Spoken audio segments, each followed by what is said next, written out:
All right, welcome everyone. We're Semblance of Sanity. I'm Caleb. I'm Jacob. And we're here for Oshi No Ko, episode 6. Oh my god. I'm still giggling from the whole last episode. Oh my god. That was such a trip. It was almost a bit like shockingly traumatic, but also like beautiful. Mm-hmm. Yes. Yep. A vision Indeed. of the future. And now we've got Bikomachi. All right, they've officially formed. Now they just need to actually like get do a couple idol new members as well. Get a couple new members, maybe make some music at some point. Yeah, they probably only need one more member, I would say. And then they'd be pretty good for now, you know? Mm-hmm. 3 is kind of it's a trinity. Oh, it's a wait, I just realized. holy number. The one of the other girls from the OP, well, not Minami, but the girl that was the YouTuber that's in the dating show, if she's also a YouTuber, she might know, like, she would probably be in that sphere of things, and then maybe that's a way that she ends up getting brought into the idol group. You know? Or maybe she ends up helping with some of the things there because she knows that Aqua is a part of Strawberry Productions and it's like, oh, so you're connected to this and stuff like that. So that could be possible. But yeah, the reality dating show is also happening. It's incredible. It's the perfect level of cringe, but also like getting actually some introspective character stuff with regards to not just Aqua, but also the way in which other types of entertainers handle this kind of thing. Oh, yeah. You know, the idea of being always on because the cameras could always be rolling and stuff. You never know. You never know. So, yeah, y'all, without further ado, let's get into this. Oh, a dramatic scene. Oh, my God.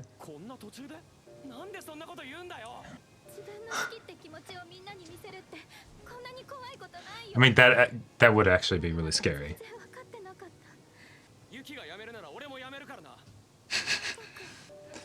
Ah. Wow. Wow.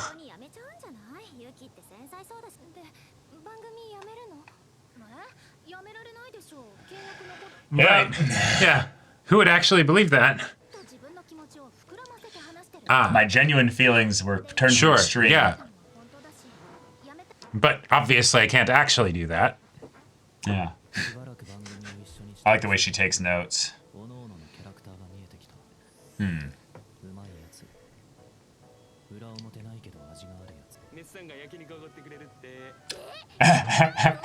She's the actual loaded one. Uh-huh, yeah. See?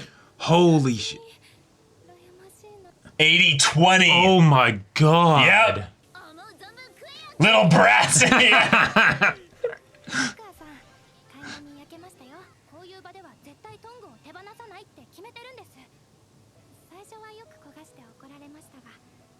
Oh.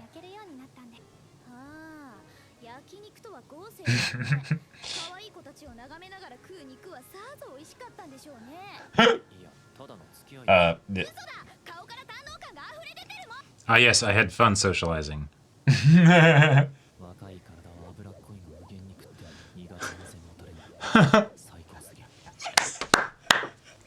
Yes! Yes! True joy. Yeah. See, this is why I hate anime. It appeals to, like, the male fantasy. Yeah. Yeah, get their brands up a little bit. Yeah. Yep. Yep. Yeah. People are different. Yeah. Wouldn't it be funny? Yeah. Yeah, the mystery. Yeah.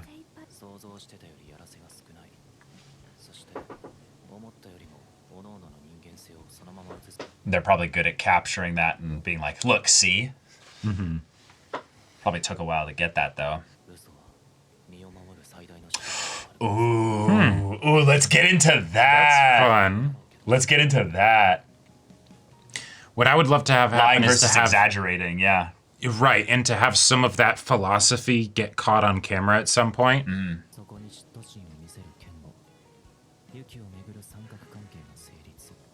Nice.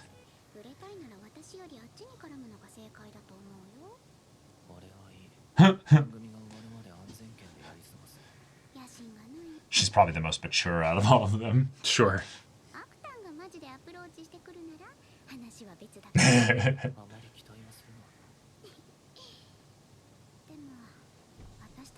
Yeah, let's talk about her. Yeah.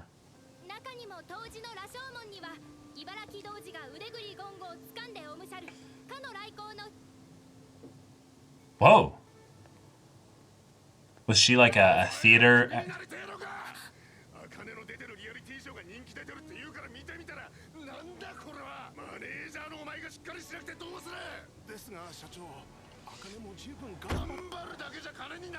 Shit.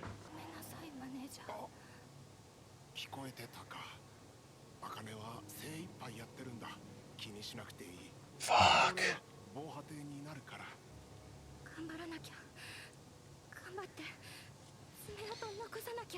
Oh shit. What does more extreme mean? Oh fuck. Yeah. Oh goddamn. I had a very sick feeling in my stomach. Yeah. Yeah, no, I got the same.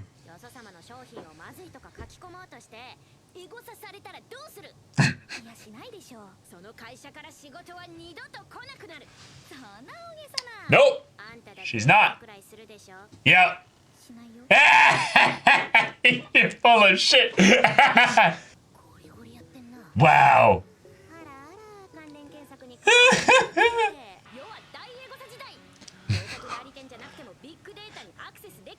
Yep. You can.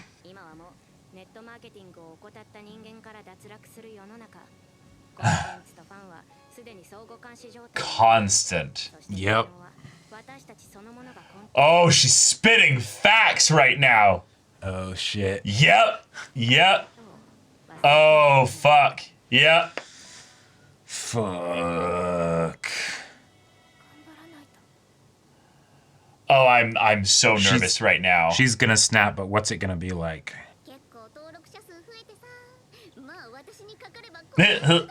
Of course. Yes, but then I wasn't making any money.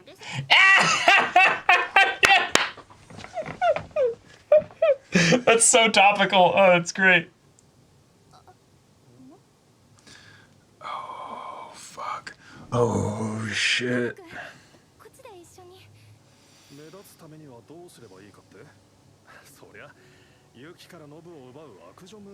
Wow. But then she's gonna end up getting hated. Wow. So that's what the director told her. Okay. Oh.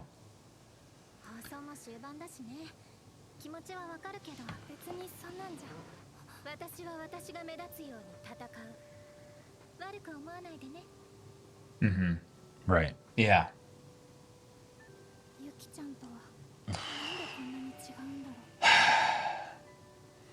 Yeah. Shit. Oh. Oh boy. Oh boy. I don't know why I'm panicking, but...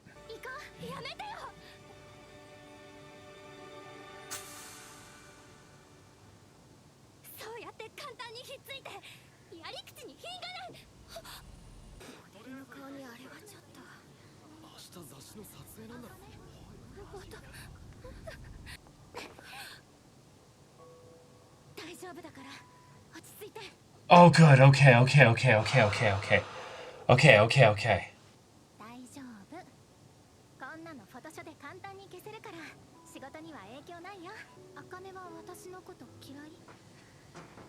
No, no, no. I'm worried that the cameras are gonna cut though, and then it's all gonna reverse. Okay. Oh. Okay. Or maybe they are. Or maybe they are. No, I don't. Okay. All right. Okay.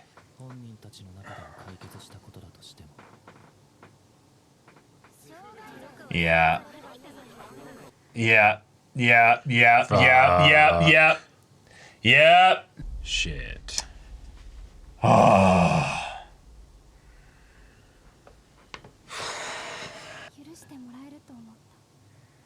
Oh no. Oh no. Oh no, if you apologize on the internet, then everything's gonna get scrutinized. Yep, uh-huh. Yep. Mm-hmm.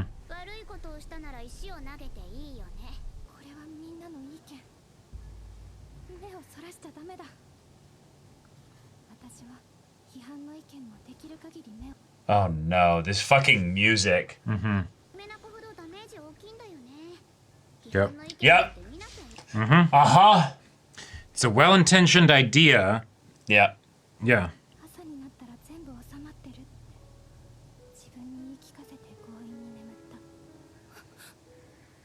But it didn't. But hey, you got engagement.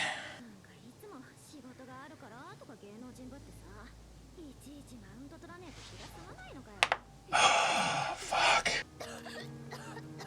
Oh no. Oh. Oh, Mom's just sensing the...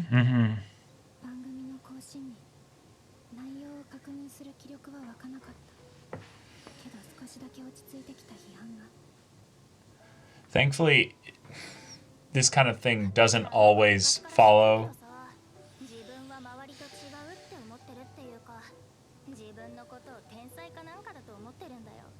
Oh, yeah, she did give off the theater vibes, yeah.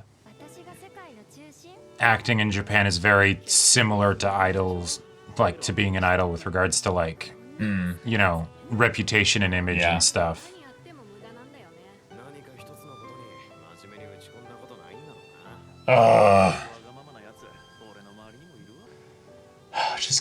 Just keep going. Try to put them out of your mind. Just keep going. It's so hard, but...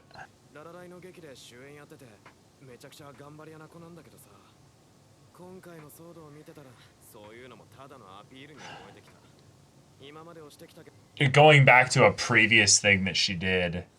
Yeah. Classic.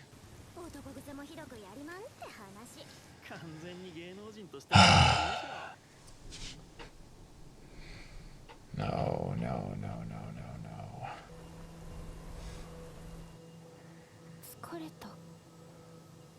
Oh shit, no!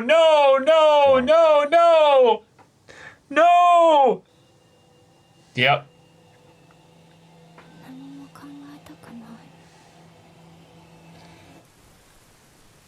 Don't do it. Fuck. Oh my god! Aqua! Okay.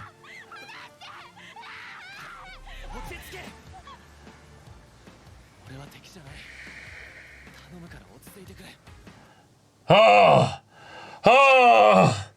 Okay, cool. We can have our protagonist be awesome and pull a thing like this because he's, you know, he's an adult, so he can kind of sense these kinds of things coming. Yeah, that's a good point. Amazing episode, y'all. Just before we get too in-depth into this, just give a mild content trigger warning and stuff, given that the nature of this episode is a thing, but also it's different to have it in the artistic kind of expression form where there's less things being talked about in depth, and given that we don't hold back in terms of discussions, we're going to talk about a lot of very specific things with regards to depression, suicide, self-harm, shame, all kinds of trauma and things like that. There might even be some potential small stories being brought up as well. So just fair warning before we get into this. This is an episode that really evoked some really strong, good emotions in that we liked the way that they portrayed things in the episode, but it's still going to bring up some things that might be hard to listen to. So, and I'm very interested in discussing this with other people as well. Because since the episode, we have a very unique perspective on it. But then because so much of it was like atmospheric and left up to the interpretations of the audience, even though it's like clear what's going on. You know, this is something where everyone's going to bring their own personal perspective and stuff with this kind of thing to the table. So it's a good one too. In a lot of ways, I'm excited to go and check out other reactors. Go through this episode because this is one of those things where I think every single content creator out there has had those moments where they've had the hate comments or the hate kind of DMs or hate threads, or you go ego surfing and you find the opposite, you know? Yes. You find the like, oh shit. Yep. Also, another one that I would say is very, very good that they kind of lightly touched upon it here, because it's not that any of the other actors or actresses talked negatively about her, but there were very clearly times where she was in a environment close to the set or something like that, and some people were gossiping about her on the other side of the bathroom door. There is also a very real thing where people in the content creator space can end up thinking that their commentary and stuff is invisible, but it's actually like very much ends up getting passed along through the woodwork of the, well, if you're in like our space, for instance, one of the things that I remember multiple times on stream people like wanted to bring up is the like what are some of your favorite other reaction channels? And I'd mentioned some of my favorites and stuff. And like, what are the reactions that you can't stand or something like that? And I'm just like, that's not the point of right. And also like, I know how much negative talk about people, not content creators, but people, can end up becoming a thing that lives in their head space rent-free. Not because it's they just need to get over it. It's that's how the human brain works. It's not about getting over it. It's the idea that once something negative enters your head space, it is extremely hard to fight your programming, which is, hey, negative stuff like that sounds like a threat of some kind, so your brain is like, oh, that's a potential source of danger, so I have to be aware of guarding myself from that danger happening again. It's a one-sided abusive relationship. Yep, exactly. Right, like where you don't even have any way to realistically even interact, right? Because even if you do, you're outnumbered, so you can't. You can't actually respond to everything. I love that they brought up the apology thing of don't ever apologize. Because this is why I love what Yuki did in that situation, showcasing that she is the consummate professional. And it's like, oh fuck, if only that was caught on camera. Right. Because that would have been great reality TV potentially, where it's the, oh, something happened, and then it's the, oh, you get to see it. Like maybe it wouldn't. Well, it was caught on TV. That's the thing. No, right. The scratch was. No, the scratch was not the conversation that Yuki and her had afterwards. Right. Well, because that's something where it's the, hey, when you're in a space where you're trying to perform as best you can, that boundary space of like, what kind of stuff do you get into, and do you sometimes slip up because you lose hold of, like, say, the emotions that you're needing to channel to be real emotions in order to have it be a good performance. But then, where do you put the stop gaps in the like the filters and things, so that way it doesn't go into something like this. And even and this isn't even one of those situations. This is she meant to, I'm guessing, just like slap the hands away or slap her maybe or something, because it's like, this will make good TV. She didn't think about what she was doing. She literally talked about it in a way where she didn't even have a plan. I think she in some ways was intending to slap her by her body's motion, but it's I didn't intend to scratch your face because you're a model. A model's face. Right, exactly. And I probably forgot that I had something specifically put on my fingernail. That gives me some 3D there. So right. Yeah. Exactly. Touches skin, it's going to tear. And Yep. So I want to bring up the idea of, well, we have someone here who's a very earnest theater, classically trained actress who very much is not the one with all the natural talent. She does not have the charisma, the kind of the natural know-how of like experiencing kind of maybe what the YouTuber girl has. Sure. And then she doesn't have the charm that the other girl has with just kind of making everybody like her by the way that she puts herself into situations. So she studies, and thus comes across a bit kind of quiet and distant in the show. And even the guy who was kind of quiet and distant in the show, he got kind of a free ride through the popularity kind of gauntlet because of the other girl who kind of instigated without even really fully intending to a bit of a love triangle by the way that things the way that things worked out. Which makes sense because that's something where, again, like showcasing that there's no like villains within the cast. No. She was also being the consummate professional where it's I'm going to help set you up, right? I'm going to do something that doesn't just make me look good, but like gives us all things to work off of. Yeah, they were looking at probably the way that the fans responded to the ways in which he would kind of look at them when they were interacting with each other. And she's like, ooh, I can make there be a love triangle here. I'm going to go hang out with him intentionally to show that her attentions are split between these two guys. Right, exactly. One is cold and one is warm. One is dark and one is light. And it's good content. Yep.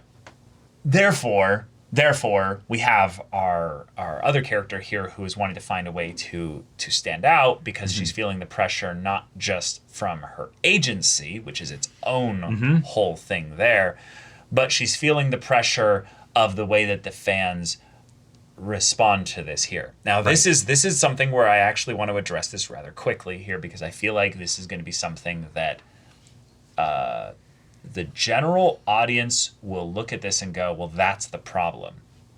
And I actually think you're right in some way, but I want to address it. The idea that celebrities or performers or entertainers and stuff like this ego surf. And Kana calls out everybody in this. And I want to basically address this because this is something that could be looked at as well, if they didn't ego surf, if they didn't seek validation in the comments, then it wouldn't be a problem if people were criticizing them. And I want to nip that in the bud, but also kind of agree with some small aspect of it. From a practical aspect, it wouldn't be a problem because if you don't know what's happening, you can keep acting as if it's not happening, and then there you go. It doesn't take on a life of its own. Yep. So, case in point, our channel, this is what we do. We don't read comments. Yep. The reason why is because back in the day, we used to read comments. And what it ended up being was a thing where we would basically interact with every comment. And I mean like way back in the day. The early YouTube channel kind of thing. The early YouTube channel kind of thing, because we knew that engagement was good. Yep. So let's respond to every comment. And thus, we also did things like as much as we could to do that, but we ended up finding out that in general, the comments were a way for people to try and kind of grab our attention on specific things, and they could end up spoiling things. Sure. So then it was the question of, do we then curate the comments and literally have people's comments be deleted by a team of moderators, which we did for a period of time. But then it became a thing of where it was okay, so now there's people that are wanting to engage with us, but they're actively being suppressed in those comments there. And then it's okay, well then what ends up going on the list of things to reduce comments by? And then it's okay, when's the best time to go in and engage with the comments? Lots of practical It's a lot of practical issues that end up being a thing of okay, well let's just not do it. And we've got the Discord, so there we go. And we've got the Discord, so we'll have our community built through interactions there. Yep. The thing is that there would still be times where a video or a comment in the discussion or a thing or what have you would end up triggering the classic YouTuber response, which is the dislike meter. The dislikes would show up, and we would always look at the analytics side of things and go, okay, cool, this video is doing well. But every once in a while you see a video that has 95% likes instead of 99. You go, right.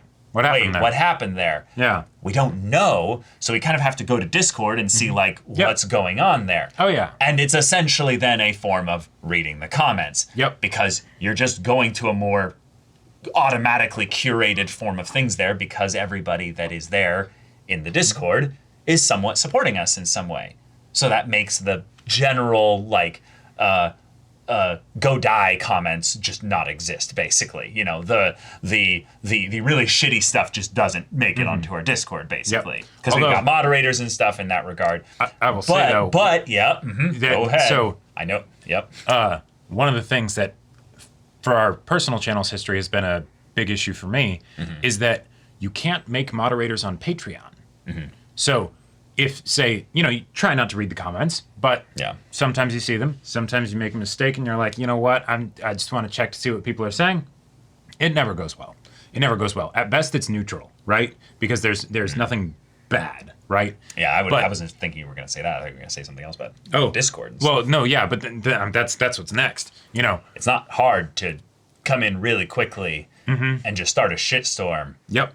And then eventually you get banned, or eventually you get, put in timeout, basically, equivalent.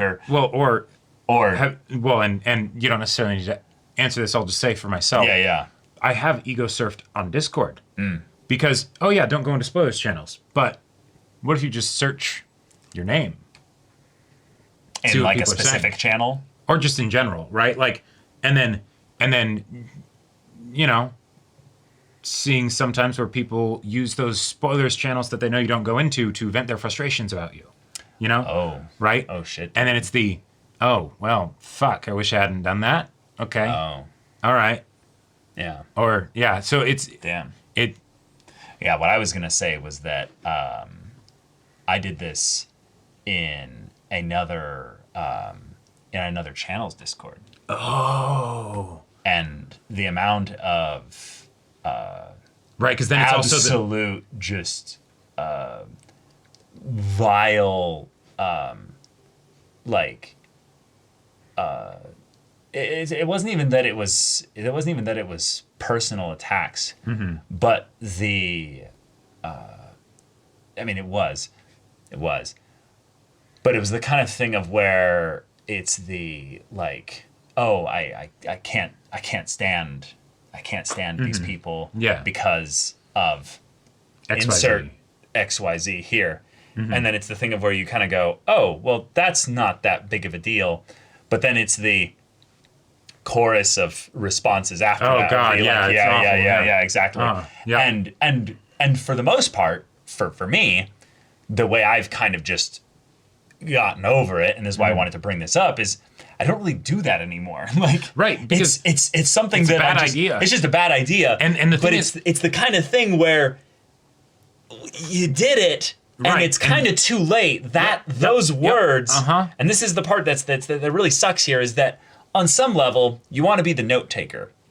You want to take kind of a bit of a self-awareness check and realize that there are things that you do that are probably just not as helpful as the other things that you do.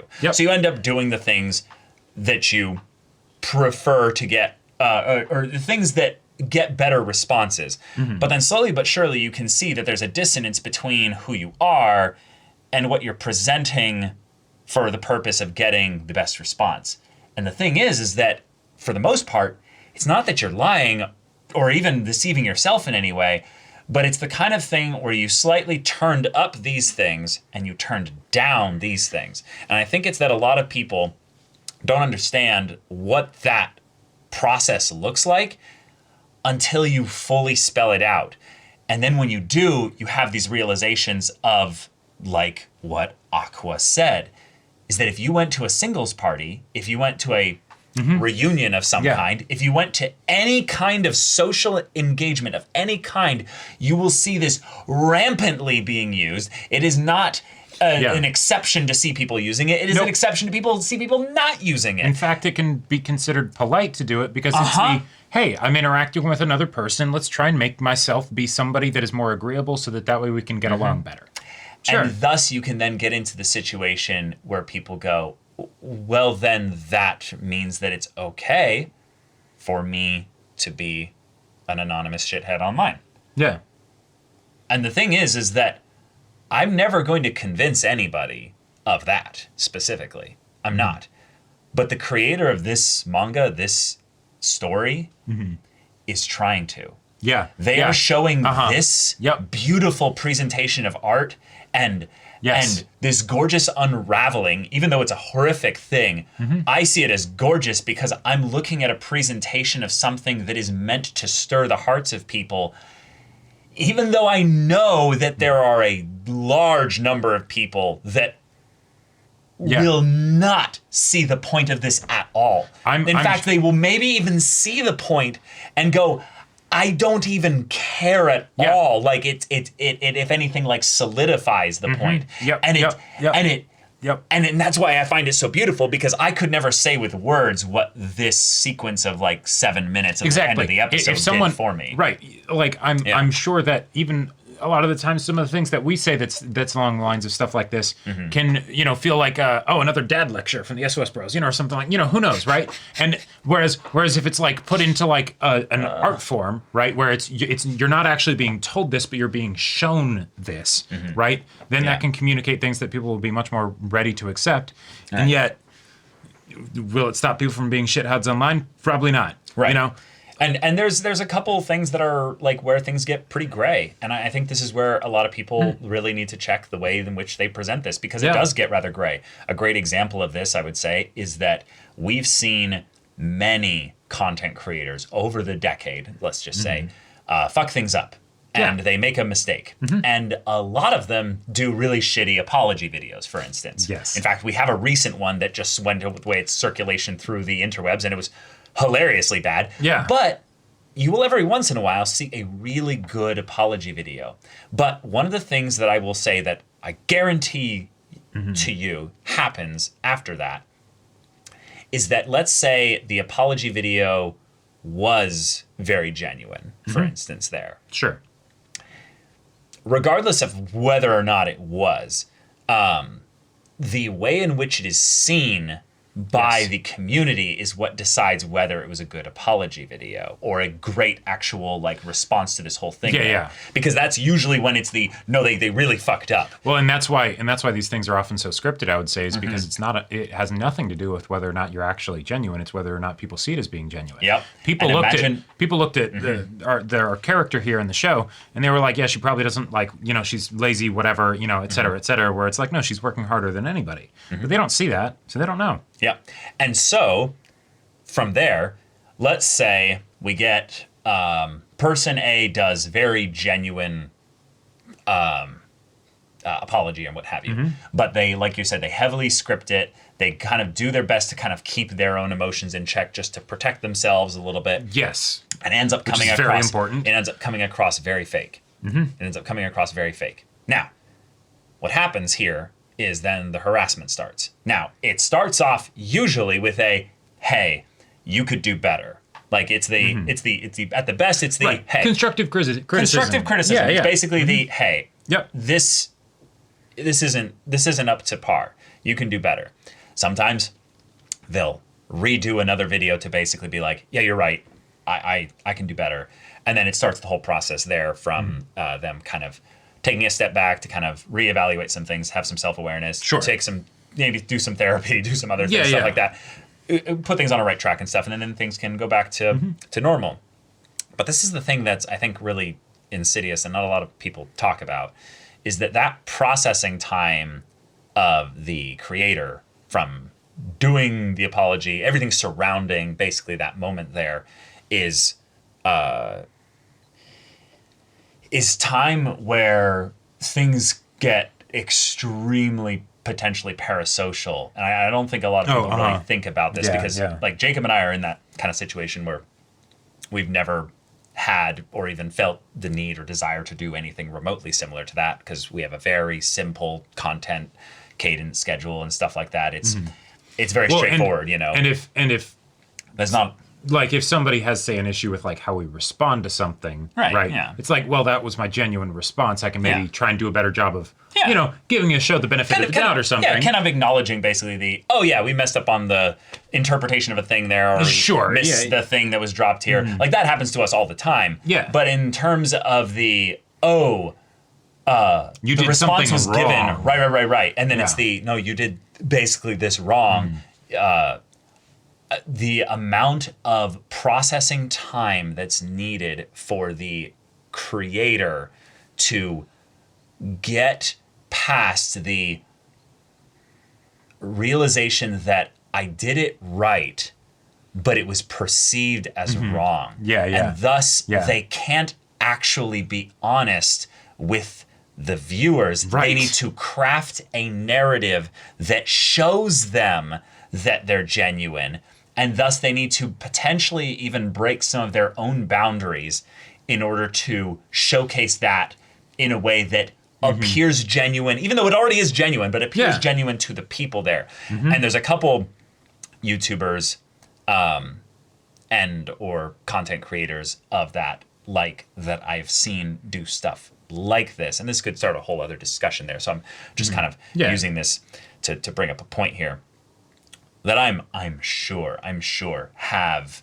this whole side of their mental health and their emotional well-being that they've had to master and or literally like completely figure out independent of all that, just so that they can live and go about their daily lives properly and or healthily without going actually crazy and going because about of how much they've put out there. Yes.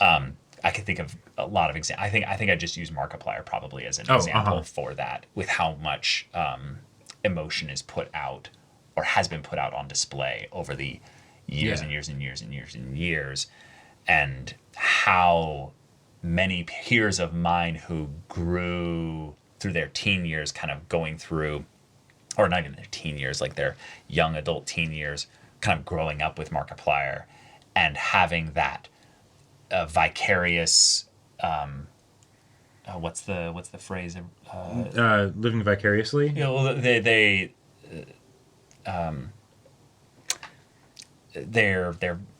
think they know Markiplier. Well, parasocial. Parasocial. Thank you. Yeah. Have this parasocial connection with Mark because of what I would say is a probable moment where he had to decide how much emotion he was willing to show on camera for the purpose of building that connection, and probably was okay with it for the most part, but probably had moments as well where it's I changed my mind. I don't think I'm actually okay with this, or exactly, or ended up being okay with it after doing it enough without liking it, to I have to be okay with it now because I've done it enough already. Right. There's all the ways that this can screw things up for you as an individual. Yes. And that causes problems in your personal life. Yeah. But then there's the part where it's but now I have to keep doing this because it's my vocation. Right? Yeah, my livelihood. Like I have had so many conversations with Caleb where it's me working through the fact that there was a person who said they were going to send anthrax to us in an unboxing video comments, right? You know, because they didn't like how I reacted to Hunter x Hunter, you know? And it's like that was years ago. And yet that still affects the way that I approach the channel today, right? And so it's like that doesn't go away. And yet when it's but this is the job, how do we do this? And especially when it's something that is based around your emotional state, right? Like your emotional state will affect things regardless because, you know, humans are emotional creatures. But when it's something like performing, acting, or, you know, enjoying anime or, you know, things like that, when there's the aspect of it's not just, I'm watching a show and I love anime. It's also, I got a death threat that one time because someone didn't like that I didn't like a favorite part of their show. And if your immediate thought is they weren't serious, like shut the fuck up. Like I think this is one of my favorite things to kind of check people with regards to this kind of thing is that one of the first responses usually when bringing up this kind of thing to people that don't even really have anything to where they have plenty of empathy for Jacob's experience with that and stuff, will still even then be like, in trying to encourage or, you know, be like, it's okay, it's gonna be okay, you know, kind of stuff, be like, we're going to belittle your experience, right? Because, well, it's not that bad. Like other people have had to do worse, so you'll get through this, right? It's like, who are you? Great, you know, really, who are you? Like, yep. And the thing is, one of the details about this episode that I absolutely adored is her thinking, all right, but hang on, I'm going to be the professional about this. Right. I'm going to look at the stuff because amidst all of the muck, there will be some genuine things of you know, that I can work on myself. That's true. That's true. And the thing is, that's true.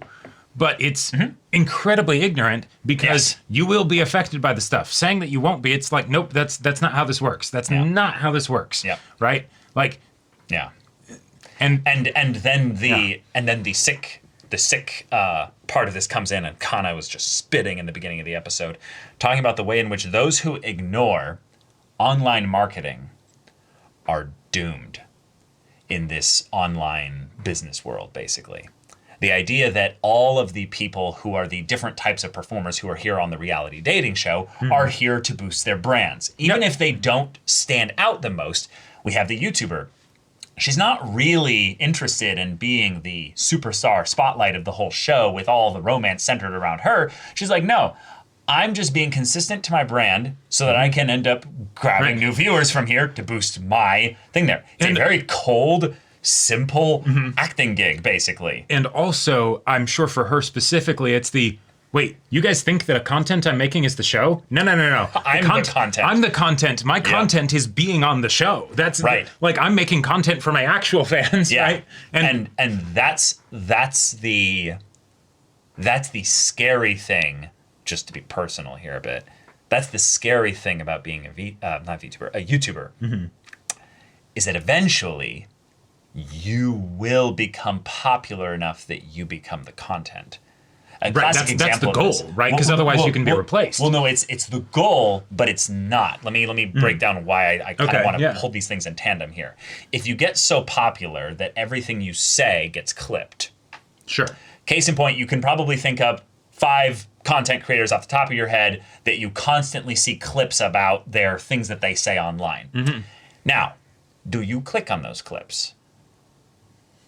You could see the clips, but you might not click on them. If you click on those clips, the reason why most likely that you click on them, and I'm making a little bit of a leap here, is because you care about what that person is in terms of content for you. Right. Even if at the very least from the general perspective, right? At the very least from the general perspective, and then it'll be more specific for each individual. Somebody said X here. Yep, exactly. But if it's if it's for them specifically, you want to go and find what insert content creator said about this thing. That is the goal for a lot of these people specifically, is so that they can become so much a part of the mind space for you that you hear about a news thing that comes about and you go, well, I want to hear what so-and-so has to say about it. Yeah, like more hyper-specific example for me. But like I used to watch Giga a lot. I don't really as much anymore, right? Okay. But if I ever see something where it's like Giga goes on a rant about domestic girlfriend, I'm like, oh yes, my brother in Christ said something new about it. Let's check out to see what he says, right? And that's one of the more positive experiences with it. But to bring up a point here, you're not actually bringing this in here to check on what he said. It's because he talked about your thing, and also because you know in your head what he should say. Right, because I know what his general perspective is on it, but if for some reason then he was like, actually, I've changed my mind. Domestic girlfriend is garbage. I don't know why I liked it from the first place. I'd be like, you have fallen so far, my brother. You know, like in the best of cases, in the best of cases. But if I was like a lot more like obsessive and possessive about that kind of parasocial dynamic, I could get absolutely pissed. Oh no! Like you were the chosen one. It was said you would bring me validation every day, not Not have to make me not be an individual. Not being an individual. Yeah. You're supposed to be an echo of my innermost thoughts and desires. Yep.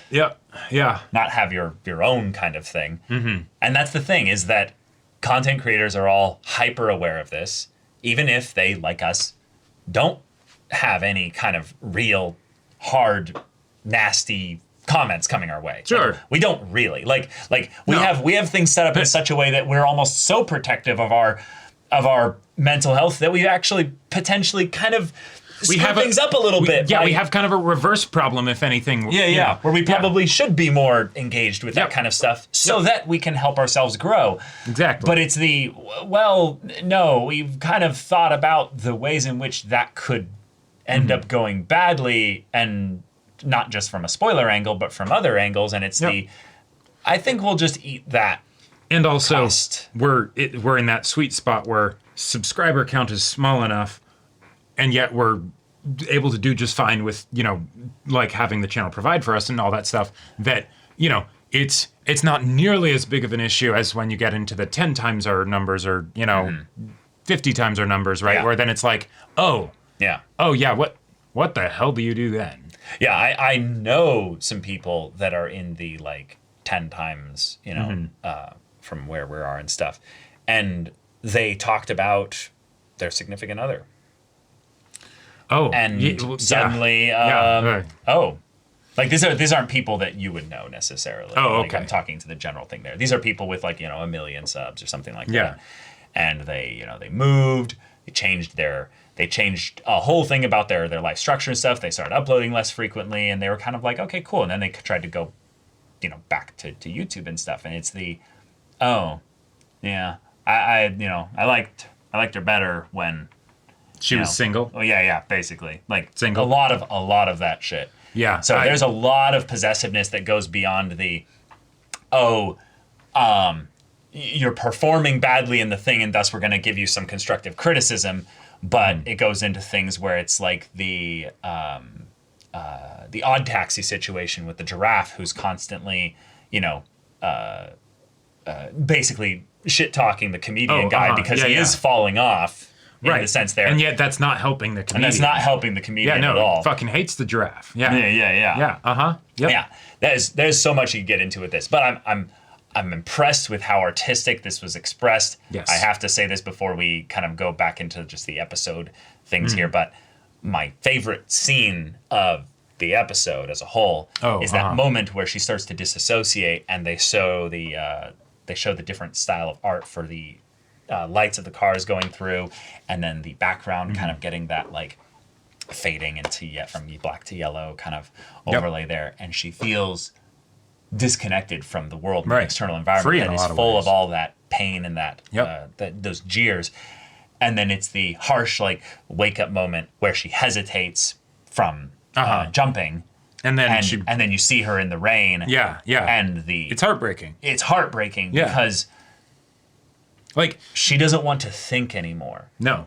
And so this is a specific thing about that shot with the like muted like black and yellow like color behind her. Yeah. That shot as she's there smiling with her hair being blown back, that's like one of my favorite shots from Wolf Children. And the character design is very similar. Like this, looking at this could be, this is absolutely beautiful, wonderful. This could be one of the most incredible moments that a character has in like their arc of a story or something like that. Nope. This is them about to jump. And I'm actually surprised that she's still alive. Like I did not think that they would have Aqua show up and pull her back. That's a lucky, happy little miracle, right? And you know what's so fucked about this? What? Even though it would absolutely not be worth the price of her life, if she did kill herself, that would still send a very clear message to all of the people that were doing that kind of stuff. They probably wouldn't actually learn their lesson. Nope. But with this. Let's say this doesn't happen, she gets help, whatever, right? Nobody will have any inclination of the effect that their words had on this person, right? None at all. Yep. I will say that the thing that always grinds my gears about the way in which we as a society handle suicide is because we like to make things about us. Is rather than looking at the cause that brought the suicide, we'll talk about how much we miss them being here, and about I don't get that feeling of their content or their music or their thing anymore. They're not making any new stuff, and that sucks for me. Wow, what a genuine good person you are, talking about how much you miss this person. You are full of shit. You are full of shit. You miss what they brought to you, what they could feed you. You don't actually miss them because you didn't know them. Most likely. There's probably some people there that can think about the person where there's an exception to this, for sure. But this is an area where I will not participate in that. I will not. Because yes, of course, we all can have that feeling where we genuinely miss the people there. Even if you didn't have an actual connection with the person. Even if it's just an RIP, like absolutely. We want to respect and honor the those that have passed and stuff.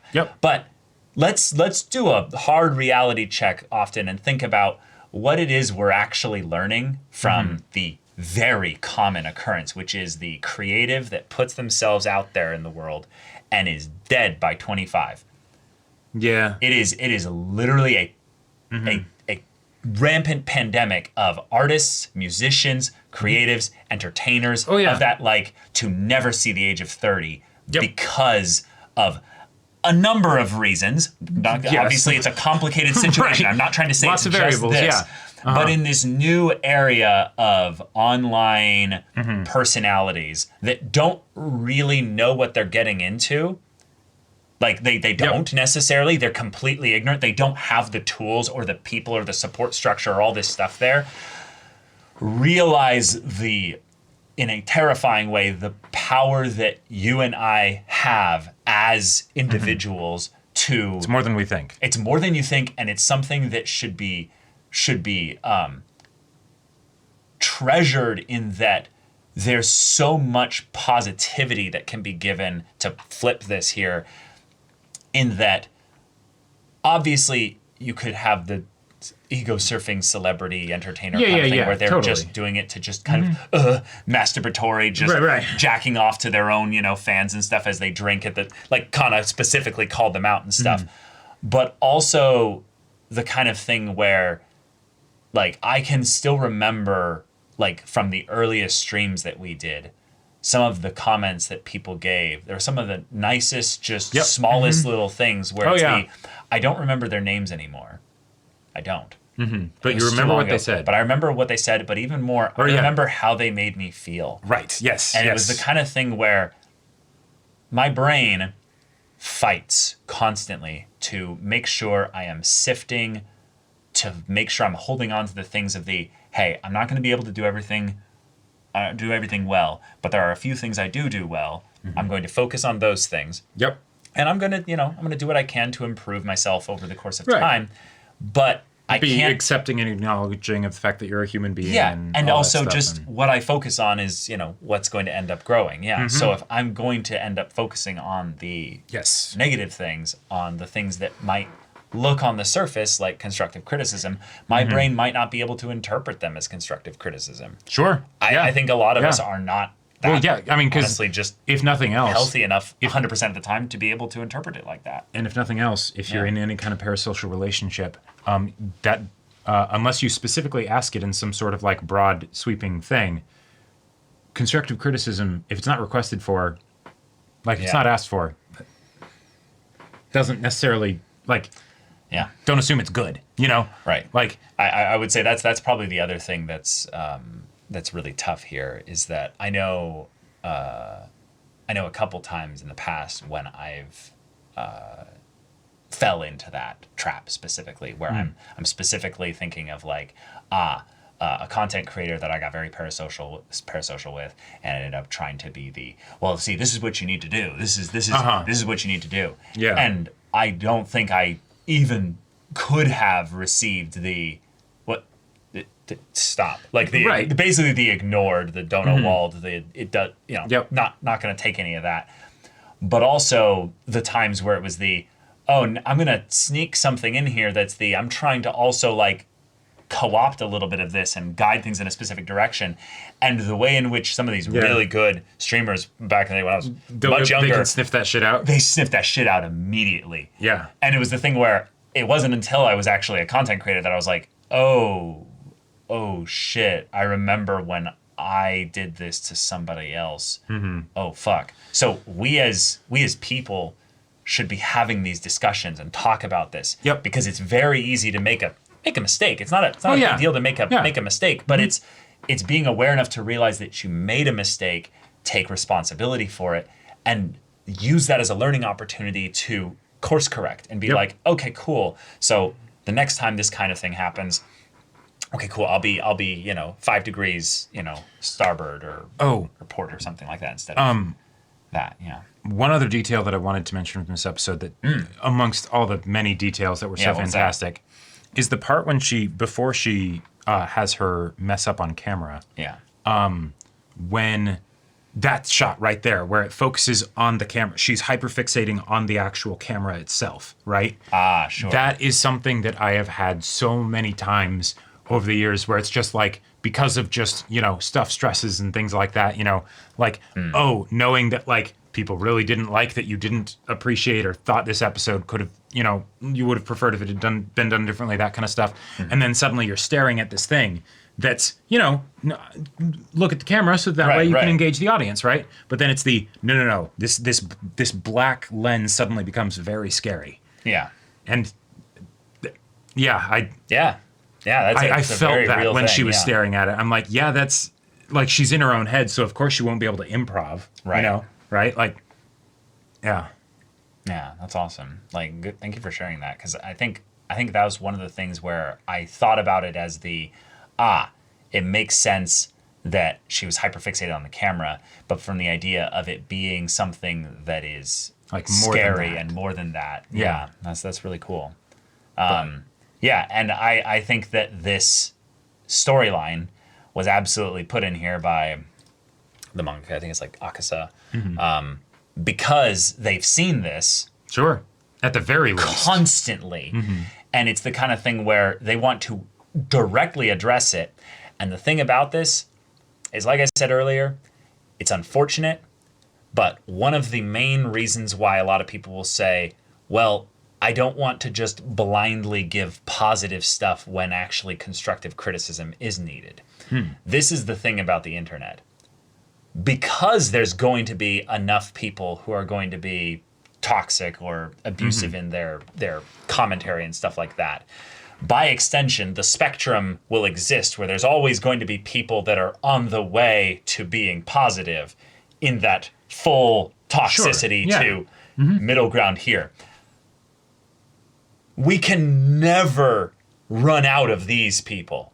So by saying, I don't want to go into this group because we need people that are like this. No, we don't. You don't. We don't need you. You really don't. You don't. There's always going to be plenty of people there. So do us a favor, do us all a favor, shift over here. Think of that person that you know in your life that uses the term constructive criticism as a shield to be an asshole. Right? Like, even if you're literally not doing that. We don't need any more people in that whole vein of things here. Now, obviously, context matters for sure. But in terms of just the general rule here, there's going to be plenty of people who are doing good constructive criticism, bad constructive criticism, toxic stuff, and all that whole spectrum in between there. But we can never have enough people who are empathetic, sympathetic, gracious, kind, and at the very least, just mildly encouraging of the, hey, feels like maybe you're having a bit of a slump right now. I hope you get through it okay, Because that's the kind of thing where it's the acknowledgement of like, hey, you're off your game, I totally get it, but it's the like, hey, I'm here for you, I'm encouraging, I just wanted to let you know, like, you're going to get through this, it's going to be okay. Because that's the kind of thing I feel like is it's the olive branch to the people that are like, no, I think it's toxic to go into the positive for no reason. But even there in that situation, I would say that can also become all sorts of a like. No, I know. I'm just like I'm with you. I'm basically in the same way that you would read the room. If you're dealing with an actual friend like that, you're not going to give them constructive criticism when they. I don't have friends. I'm a YouTuber. Right, but like if someone just had their partner break up with them, you're not going to give them constructive criticism, about right. But again, like that kind of stuff, right? I know. I'm just wanting to make sure because you say this, you're adding very specific context here. People like to take these things out of context and go, well, but that's in a context here. When you say for that, of course it makes sense. You know what I mean? Oh, no, so for example, right, if constructive criticism, I'm sure your favorite content creator, it would be a lot easier for them to accept constructive criticism when everything's like all hunky-dory, right? But if they're getting flamed in the comments, throwing a constructive criticism comment into the mix of that, do you really think that's going to help? Oh, I mean, like, it's like it makes it pretty obvious when you say it like that, right? But I have a couple examples of YouTubers who ended up either deleting a video because of the comments or ended up re-uploading the video basically with re-edits and stuff like that to kind of be like, comments, I heard you. But also they're also doing it a little bit to kind of just think about the long term of where it's I'd rather not have to deal with this in the future, so I'm just going to erase it. I'm going to erase it and also address it. It's not that they're entirely trying to pretend it didn't happen. It's their thing of where they're like, I'm not going to leave the evidence of the thing up there so that new viewers who come in have to feel like they have to catch up on the lore of if someone graffitied your business, like your storefront, you're going to clean off the graffiti. Right. Yeah. Yeah.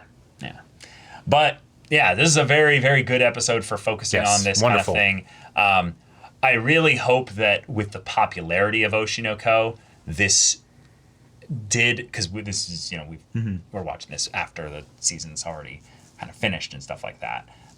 Or at the very least, should be mostly finished by now, because we're headed into the summer season. That people kind of took what was being said here and actually listened to it. And the thing is that I don't want to get focused on the fact that a large number of people are just going to completely ignore it or completely miss it or something like that. But it's just the idea that there are constantly going to be new fans of anime in our whole circle of things. And as one anime fan to another, this is something that I'm very proud to see the people creating these works focusing on and bringing attention to in a way that's so artfully done. And if anything, I would love to see a lot of the diatribe, the general discussion kind of stuff from the community that happened because of this episode. Because I think it actually could stir up some pretty interesting stuff. And of course, there's going to be some problematic stuff here and there. But I think that this was a net positive for the discussion overall of how to engage with the online comments, if you will, as a creator, but also then how to act in the comments basically as an anonymous viewer. And that's pretty cool. But oh man, this show is good. It's good. And the thing is that we're not out of the ringer yet. No. Aqua stopped her from jumping. But that doesn't mean the problem went away. Mean the problem went away. If anything, I want them to focus on it more because that, like I suppose we could just have something where it's like, okay, she gets checked into a hospital. You know? She gets checked into a form of rehab therapy or something like that. Right. But I very much want her story to be followed up on. Yeah, I think it will somewhat, but I think that for the most part, this was a like, okay, this was a cap on that story. Right. It was a world episode more than it was a character episode, if that makes sense. Right? Like we know her as an individual, but it's more about the idea that this happens. This is a thing on the internet. This is an aspect of the show business and all that stuff. Right. Oshi No Ko is a view into specific aspects of the entertainment industry that the creator thought was worth kind of focusing on.